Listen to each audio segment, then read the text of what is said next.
માતાજી, હર હર મહાદેવ. હું બિરેન આજે લઈને આવું છું તમારા માટે પાછું મારી નવી રેસીપી, નવી ડીશ. આ છે રાઈસ.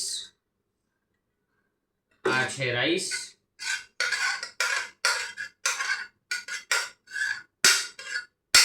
આ રાઈસ છે. પછી આજે આપણે ને ઘરમાં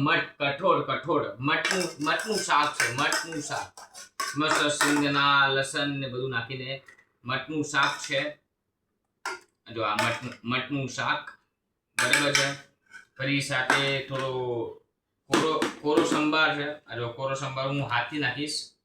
આ કોરો સંભાર છે બરાબર છે. પછી સાથે પાપડ છે. જો આ પાપડ છે.